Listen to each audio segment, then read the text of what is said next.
तो जब से नीट यूजी 2025 का एग्ज़ाम हुआ तब से जो है स्टूडेंट्स और साथ के साथ जो उनके पेरेंट्स हैं वो काफ़ी ज़्यादा परेशान है, काफ़ी ज़्यादा इंतजार में है कि रिजल्ट कब आएगा। और उससे पहले एनटी अपना ऑफिशियल आंसर की कब रिलीज करेगा, साथ के साथ ओएमआर शीट कब रिलीज करेगा, ताकि वो अपने आंसर की से ओएमआर को मिला सके, अपने दिमाग में एक रिजल्ट जो है पहले क्रिएट कर सके और फिर जो ऑफिशियल रिजल्ट है वो आ जाए, ताकि स्टूडेंट्स अपने काउंसलिंग में जाए, अपने कॉलेजेस को चुन सके, या फिर जिनका नहीं हो पाएगा सिलेक्शन वो अपने आगे की पढ़ाई को कर सके।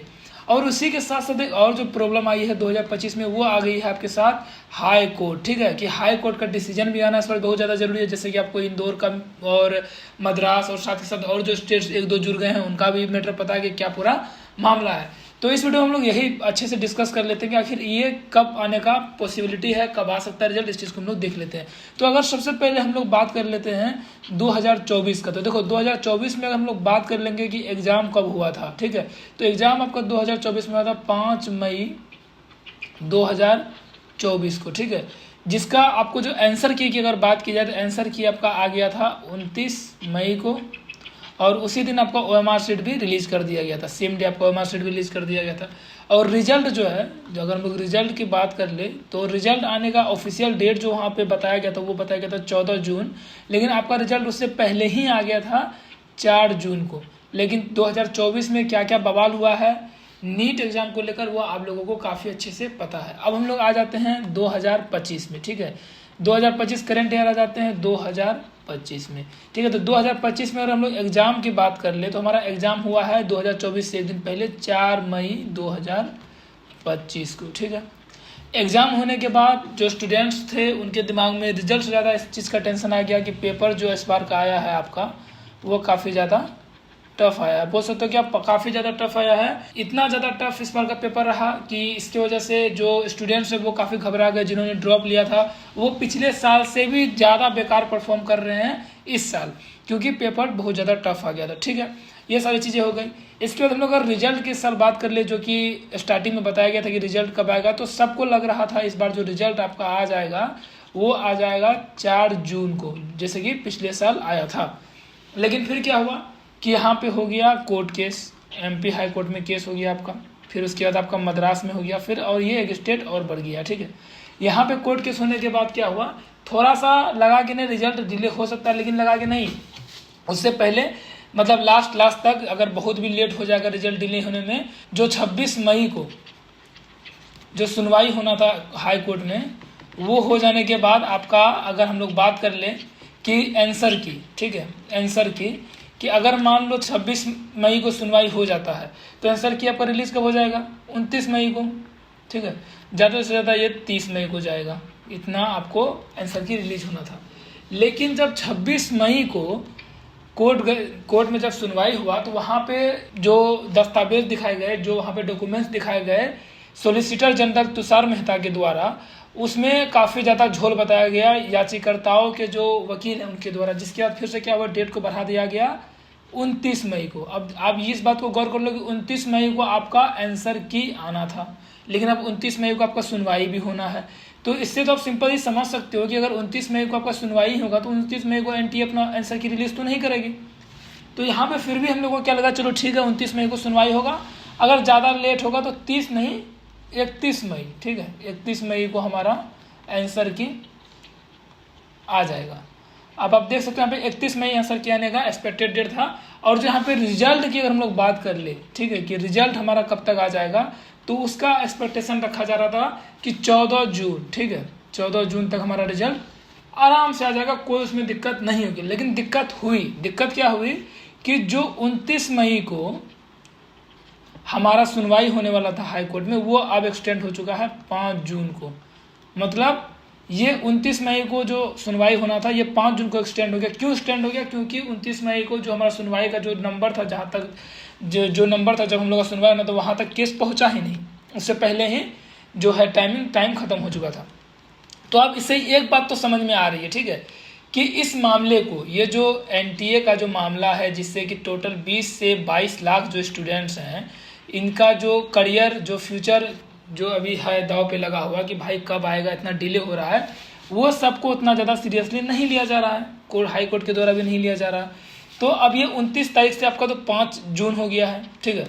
5 जून हो गया। अगर हम लोग अब 5 जून के अकॉर्डिंग अगर सोचे तो मान लो कि अगर 5 जून को आपका सुनवाई ही होना है हाई कोर्ट में, तो अगर 5 जून को सुनवाई होगा तो मुझे नहीं लगता, या फिर आप बोल सकते हो कि ऐसे किसी को भी नहीं लग सकता है कि 5 जून से पहले आपका आंसर की आएगा, ठीक है। 5 जून से पहले आंसर की आने का चांसेस नहीं है। अब अगर हम लोग इस 5 तारीख को मान लो कि सुनवाई एक्यूरेट हो जाता, सारा चीज़ सॉल्व हो जाता है, जो भी प्रॉब्लम्स है सारे प्रॉब्लम सॉल्व हो जाते हैं, तो अगर ये 5 जून को अगर प्रॉपर सुनवाई हो जा रहा है, सारे प्रॉब्लम्स जो हैं उनको सॉर्ट आउट कर लिया जा रहा है, तो तब आपका जो बनेगा एक्सपेक्टेड डेट आंसर की आने का, वो बन सकता है 7 से 8 जून, ठीक है। ज़्यादा लेट नहीं होगा इस बार, क्योंकि अगर रिलीज नहीं हो रहा है आंसर की, तो इसमें ज़्यादातर जो इसका मेन रीजन है वो रीजन यही है कि सुनवाई नहीं हो रहा हाई कोर्ट का, इसलिए आंसर की रिलीज नहीं हो पा रहा। तो आप 7 से 8 जून ले सकते हो। अगर बहुत लेट हो गया तो 9 जून को आपका आंसर की आ जाएगा। और अगर हम लोग रिजल्ट की बात कर ले इसके अकॉर्डिंग, तो हमारा रिजल्ट जो है वो रिजल्ट आ जाएगा आपको 14 जून, जो कि ऑफिशियली बताया जा रहा है कि 14 जून को आपका रिजल्ट आ जाएगा। देखो ये कब होगा, ये मैंने आपको बता दिया। ये तब हो सकता है जब आपका जो सुनवाई जो होना है 5 जून को, ठीक है, जो एमपी हाई कोर्ट में सुनवाई है 5 जून को, अगर वो सुनवाई सही से हो जाता है, ठीक है। अब उसमें भी 29 मई की तरह ना हो। 29 मई को जो हुआ है कि भाई नंबर ही नहीं आया, हमारी सुनवाई तक बात ही नहीं पहुंचा, मतलब हमारा केस ही ओपन नहीं हो पाया कोर्ट में उस दिन, अगर ये मैटर हो जाता है तब तो समझो कि आपका 5 से फिर डेट आगे बढ़ेगा। हो सकता है वो 10 जून चले जाए, हो सकता है वो 8 जून चले जाए, तब तो आपका आंसर की आने में भी लेट हो जाएगा। जो 8 जून जो आपका बताया जा रहा है टेंटेटिव की आंसर की आ सकता है इस दिन, तो उस दिन भी आपका आंसर की आने का चांसेस 0 समझ लो आप, अगर डेट आगे बढ़ता है तो। अब यहाँ पे 5 जून जो है ये डिसाइड करेगा कि आपका आंसर की कब आएगा। और अगर 5 जून को सारा चीज़ सही रहा, एकदम सारा चीज़ स्मूथ चला, तो आप समझ जाओ कि आपका 14 जून को आंसर रिलीज हो जाएगा। क्योंकि एनटीए भी अब चाह रही है कि जितना जल्दी से जल्दी हो सके आंसर को रिलीज किया जाए, आंसर की को उससे पहले रिलीज किया जाए। अब साथ में अगर हम लोग बात कर लेते हैं वो जो पूरा मैटर है, तो वो मैटर आपको पता ही है कि पहले 11 सेंटर्स इंदौर के जो थे उसमें जो दिक्कत हुई थी लाइट कटने की वजह से, अब वो टोटल हो चुका है इंदौर का 18 सेंटर, ठीक है, और उज्जैन का 6 सेंटर, टोटल 24 सेंटर आपको यहाँ पे हो चुका है। साथ के साथ और भी कई जगह ये सारी चीज़ें हुई, तो उनको लेके भी सुनवाई हो रही है। अब उसमें भी क्या होता है क्या नहीं होता है वो भी देखना बहुत ज़्यादा ज़रूरी है, क्योंकि वहाँ पे भी रीनीट होने का बात हो रहा है, ठीक है, वहाँ पे भी रीनीट होने का बात हो रहा है। अगर रीनीट होता है तो आप समझ सकते हो कि इस बार का जो टफनेस था उसकी वजह से हो सकता है कि फिर से कोई ना कोई केस हो जाए। इस बार केस होगा ये 20 से जो 22 लाख जो स्टूडेंट्स हैं जिन्होंने नीट का एग्जाम दिया है उनके तरफ से एक केस चले जाए, हो सकता है ये केस सुप्रीम कोर्ट में हो जाए। और केस क्या होगा कि भाई पेपर टफ है, आप जिसका रीनीट करवा रहे हो उसका भी पेपर का टफनेस सेम होना चाहिए। और अगर पेपर का टफनेस सेम है भी, देखो मान लो अगर पेपर का टफनेस सेम है भी, तो भी ये जो स्टूडेंट्स जो जाएंगे, ये जो कुछ सेंटर्स है जो उसको आप बोल सकते हो कि 24 प्लस सेंटर्स के जो स्टूडेंट्स जाएंगे, तो वो जो जाएंगे वो एग्ज़ाम जो देंगे तो वो 720 नंबर टारगेट करके एग्ज़ाम नहीं देंगे, वो एग्ज़ाम देंगे 550 प्लस, उसके लिए मैक्सिमम है, इतना में ही उनको लाना है। और उनको ये भी अच्छे से पता चल चुका है कि पेपर का टफनेस भी इस पर बहुत ज़्यादा है, तो वो उसी हिसाब से एग्ज़ाम देंगे। लेकिन अगर उनका रीनीट नहीं होता है तो उनके साथ नाइंसाफ़ी है, आखिर उन्होंने भी तैयारी की है। तो आप ऐसा समझ लो कि किसी ना किसी के साथ तो इस पर नाइंसाफ़ी होगा। और अगर ग्रेस मार्क्स की बात करें तो ग्रेस मार्क्स का चांसेस कम लग रहा है, ठीक है, क्योंकि अगर आप किसी को ग्रेस मार्क्स देते हो, चाहे 5 नंबर दो चाहे 10 नंबर दो, ओवरऑल रैंक में फर्क पड़ेगा, तो भी ये जो 20-22 लाख स्टूडेंट्स हैं वो उस कंडीशन में भी सुप्रीम कोर्ट की तरफ चले जाएंगे। तो यहाँ पे आप समझ लो कि इस साल किसी न किसी एक पक्ष की तरफ तो नाइंसाफ़ी होगा।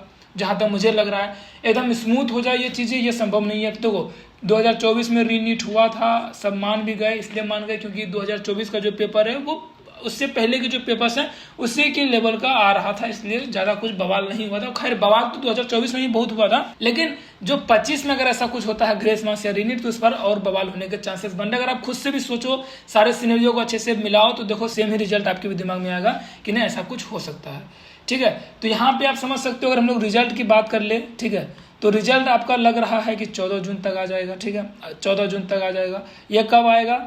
अगर आपका मान लो कि 5 जून को जो है वो सुनवाई हो जाता है एमपी हाई कोर्ट में। और अगर आंसर की बात कर ले तो इसका आप समझ लो 7 से 9 जून रख लेते हैं, सबसे सही है। खैर आपका 7 से 8 जून और 9 जून लास्ट आप बोल सकते हो। अगर आपका सुनवाई हो गया, सारा चीज़ स्मूथ चला, तो ये 9 जून तक तो आ ही जाना है, ठीक है। अब ये सब डिपेंड करता है सारा का सारा चीज़ हाई कोर्ट के डिसीजन पे कि क्या डिसीजन होता है। तो अब देखना यही रहेगा कि 5 जून को क्या होता है। देखते हैं 5 जून के बाद ही हम लोग समझ पाएंगे कि क्या एग्जैक्ट होने वाला है। अगर यहाँ पे डेट आगे बढ़ा या फिर कोई भी थोड़ी सी भी गड़बड़ हुई जिससे कि अगली सुनवाई तक बात पहुँचेगी, समझ लो आपका रिजल्ट और भी ज़्यादा डिले हो जाएगा। ठीक है, थैंक यू।